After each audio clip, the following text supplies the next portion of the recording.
condición en la que la temperatura corporal se encuentra por encima del intervalo normal. Eso ya lo sabíamos. Lo que tiene que presentar es un desplazamiento del punto de referencia térmico del centro termorregulador. A ver, espera un poco. Explícame mejor esta última parte.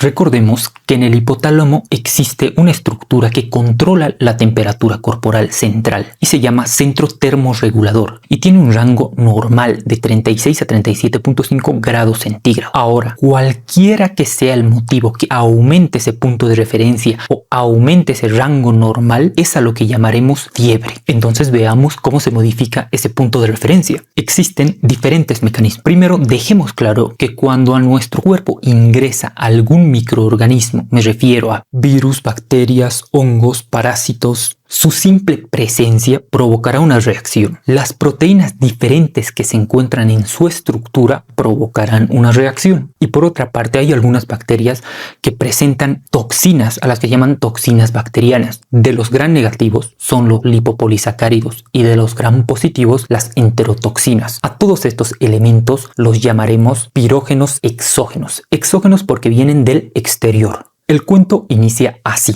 Cuando a nuestro cuerpo ingresa algún microorganismo, para el ejemplo, una bacteria, por el simple hecho de estar paseando por nuestro cuerpo, activarán a nuestro sistema inmunológico. Y aún peor, por tener proteínas diferentes a las que tienen nuestras células, eso atrae aún más a nuestro sistema inmune. Y eso no es nada. Existen algunas bacterias atrevidas que el momento que ingresan no se toman la molestia ni de ocultarse, directo liberan todas sus toxinas. Todo esto atraerá al sistema inmunológico y las células de nuestro sistema inmune no se vienen con juegos. Cuando detectan alguna de estas situaciones van y se comen a la bacteria, a lo que llamamos fagocitosis. Las células a las que me refiero cuando digo sistema inmunológico son los monocitos en sangre, los macrófagos en los tejidos, los neutrófilos, los linfocitos T, los fibroblastos, todos estos fagocitan microorganismos. Y ojo a esto, una vez que se comen a los microorganismos, estas células liberan citocinas, que son la interleucina 1 alfa y beta, el factor de necrosis tumoral alfa, la interleucina 6, también pueden ser el interferón, otros tipos de interleucina, pero los más importantes en la producción de fiebre son los primeros que les mencioné. Y todos estos recibirán el nombre de pirógenos endógenos.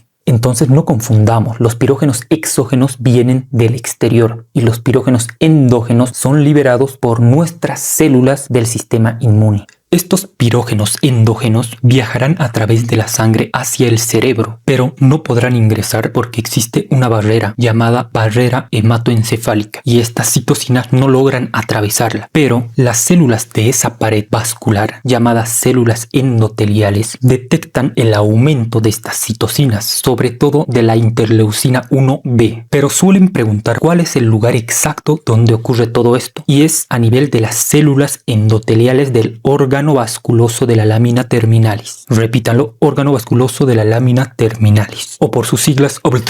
Bueno, a ese nivel, esas células endoteliales responden a ese aumento de citocinas liberando prostaglandina E2 hacia el hipotálamo. Y recordemos que en el hipotálamo encontramos una estructura que controla nuestra temperatura, llamado centro termorregulador. Pues a este nivel actuará la prostaglandina E2. Actuará como un dedo presionando el botón de aumentar a través de un segundo mensajero, el AMP cíclico. Entonces la prostaglandina E2 liberada a través de un segundo mensajero, que es el AMP cíclico, elevará ese valor de referencia del termostato, dándonos como resultado la fiebre. Hasta este punto, una gran mayoría pensará, la fiebre es producida por una infección, sí, pero no es el único motivo. Veamos este otro mecanismo, que es producido por las células lesionadas o las células anómalas. Me refiero, por ejemplo, cuando existe un infarto agudo de miocardio, un tromboembolismo pulmonar, cualquier situación que impida la llegada de sangre a algún tejido, alguna célula, lo que pasa es que las células, al no recibir oxígeno ni nutrientes, serán lesionadas y bueno, si no se soluciona en su momento, morirán. ¿Recuerdan a las células de nuestro sistema inmune? A ellas les gusta que nuestras células se se encuentren bien y trabajando correctamente. Cuando encuentran que algunas células o no están trabajando bien o no se encuentran sanas, van y se lo comen sin ni siquiera dudarlo. Y de la misma forma que ya vimos, liberarán las citocinas, que serán las responsables de elevar a nuestro termostato. Por otra parte, tras un traumatismo se lesionan nuestras células.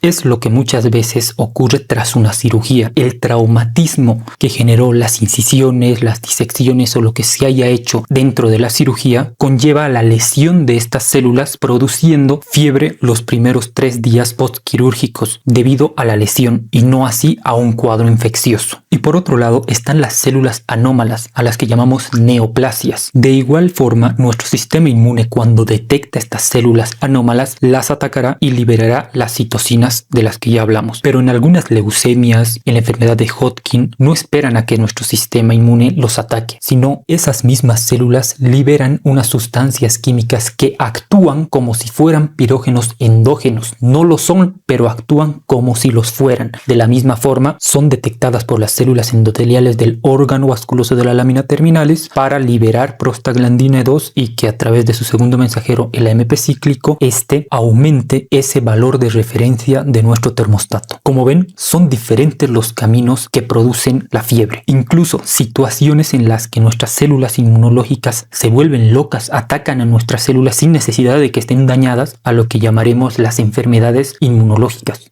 Ahora, todo esto llevemos a la práctica. Cualquiera que haya sido el camino que elevó el valor de referencia de nuestro termostato, por ejemplo, a 40 grados centígrados, nuestro cuerpo reaccionará interpretando que se encuentra muy frío y que tiene que utilizar todos sus mecanismos para elevar su temperatura hasta el nuevo valor, que ahora es 40 grados. Lo primero que verán son esos escalofríos, esos temblores que se dan para aumentar la producción de calor. El sistema nervioso simpático liberará adrenalina, la cual actuará a nivel de los vasos sanguíneos periféricos. ¿Recuerdan esas anastomosis arteriovenosas? Pues a este nivel es que actúan y producen una vasoconstricción, traduciéndose a una palidez de la piel. Y esto lo hacen para evitar que exista una pérdida de calor a través de la piel. Entonces toda esa sangre será llevada hacia las cavidades centrales, teniendo como respuesta una vasodilatación central. Y una vasodilatación a nivel cerebral se traduce en cefalea, que es el dolor de cabeza que sienten. En fin, habrá un aumento de la tasa metabólica celular, lo que se traduce en que nuestras células necesitarán más oxígeno y más nutrientes. Para esto aumentará nuestra frecuencia cardíaca, a lo que llamaremos taquicardia. Aumentará nuestra frecuencia respiratoria, a lo que llamamos taquipnea. Todo esto para que la sangre se oxigene más y esa sangre oxigenada sea enviada de forma más rápida a las células que están demandando energía y oxígeno. Ahora, la prostaglandina E2 no solo es un dedo que anda molestando a nuestro termostato, sino que también molesta a todo nuestro cuerpo, produciendo dolor muscular, dolor articular, incluso dolor a nivel lumbar, a lo que llamaremos mialgias, artralgias y lumbalgias. Y recuerdan a las citocinas de las que hablamos, las que eran liberadas por nuestras células, son mediadoras de inflamación, aumentando el número de glóbulos blancos, a lo que llamamos leucocitosis, produciendo anorexia. ¿Pero por qué anorexia?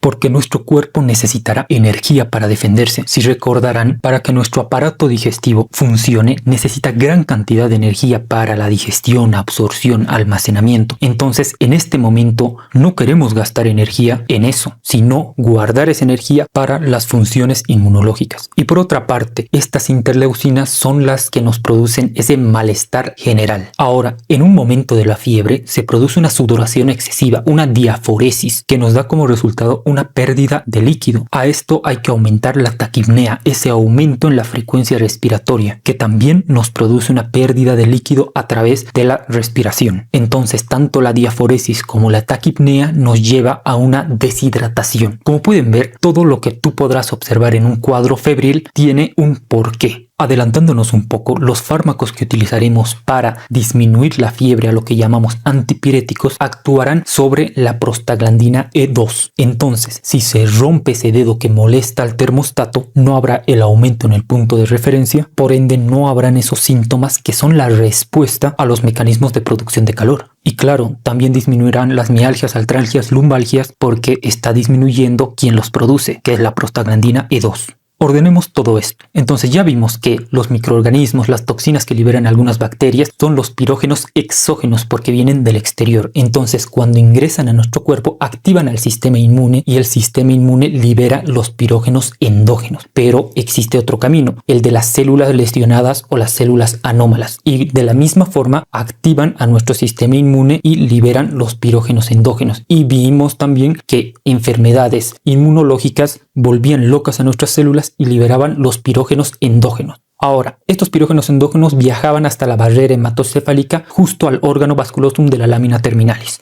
A este nivel se detectan estas interleucinas, sobre todo la interleucina 1B, sintetiza prostaglandina que es liberada hacia el hipotálamo y que a través de un segundo mensajero que es el AMP cíclico actúa a nivel de las neuronas del área preóptica del mismo hipotálamo, aumentando el punto de referencia termostático. Como respuesta, nuestro cuerpo activará todos los mecanismos para aumentar y conservar calor. Entonces todo se resume en este cuadro. Teniendo claro esto, profundicemos un poco más. Cuando usamos fármacos antipiréticos, estos actúan sobre una enzima llamada ciclooxigenasa 2. ¿Recuerdan que las citocinas eran detectadas por las células endoteliales de la barrera hematoencefálica? Pues cuando ocurría eso, activaban a esta enzima ciclooxigenasa 2, la cual actúa sobre el ácido araquidónico para producir las prostaglandinas E2. Entonces, siendo específicos, los antipiréticos bloquean la activación de esta enzima ciclooxigenasa. Pero ahora nos falta algo. ¿Por qué la evolución nos dio esta respuesta febril?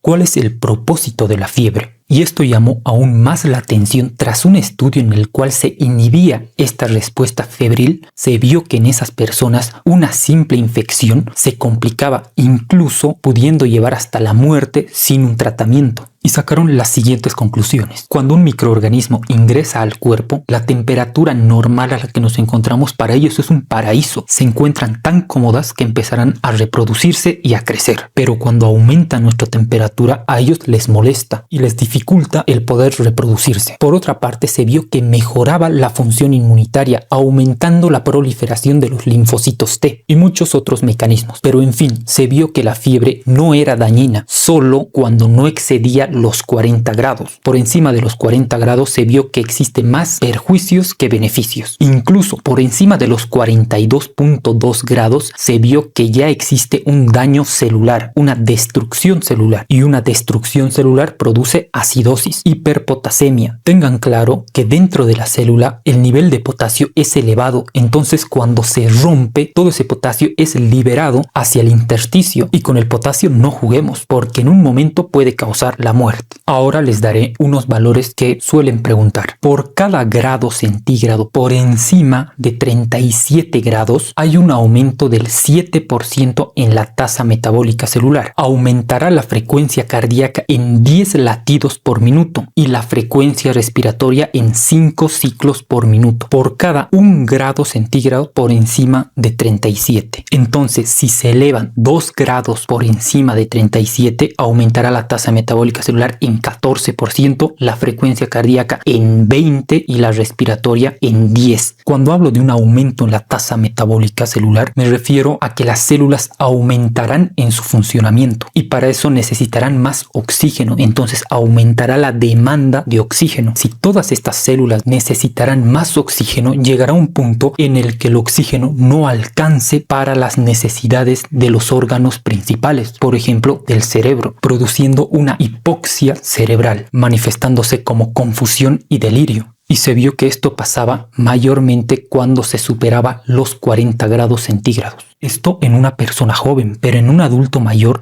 se vio que con valores no tan altos como 38.5 ya se manifestaba una hipoxia cerebral. Entonces hay que estar muy atentos con estas personas cuando presenten confusión, falta de coordinación, agitación. Todo esto nos dice que está sufriendo una hipoxia cerebral sin necesariamente tener una temperatura muy elevada. Las manifestaciones clínicas que ya vimos están organizadas en 4 fases que suelen preguntarlas. La primera es la fase prodrómica, en el cual se presenta un malestar general, una cefalea leve y pasa a la fase de escalofríos, donde nos dicen que estos escalofríos serán precedidos por una vasoconstricción periférica y una piloerección. Me estoy refiriendo a la piel de gallina, por si acaso. Todos estos son mecanismos que producirán calor hasta alcanzar el nuevo punto de referencia. Una vez que lo alcances, ingresa a una sensación de calidez y eso abre paso a la fase de rubicundez, caracterizado por la vasodilatación cutánea, que será la piel caliente y rubicunda, para terminar en una fase de defervescencia, caracterizado por la sudoración excesiva, a lo que llamamos diaforesis, como mecanismo de pérdida de calor, porque en esta fase el termostato regresó al valor de referencia normal. Hay una clasificación de la fiebre que lo hace de acuerdo a la duración, siendo aguda menor a 15 días, prolongada o crónica mayor a los 15 días, y una especial, que es la fiebre de origen desconocido, que tiene que cumplir las siguientes premisas: que la temperatura sea cuantificada mayor a 38.3 grados centígrados, que tenga una duración mayor a 3 semanas, pero dentro de esas 3 semanas, una semana fue de pura pruebas buscando el origen y al finalizar esa semana no se llega a ningún diagnóstico. Esa era la definición antigua. Ahora se lo clasifica de acuerdo a situaciones. Por ejemplo, la fiebre de origen desconocida clásica, que es un paciente que viene a consulta externa con los mismos criterios: temperatura por encima de 38.3 y una duración mayor a 3 semanas, pero que tan solo en 3 días de estudios no se llegó a un diagnóstico. Otra es la fiebre de origen desconocido nosocomial, en un paciente que estaba internado y comienza con un cuadro febril. Si en los 3 días siguientes no le encontramos un diagnóstico a esa fiebre, ya estamos hablando de una fiebre de origen desconocido nosocomial.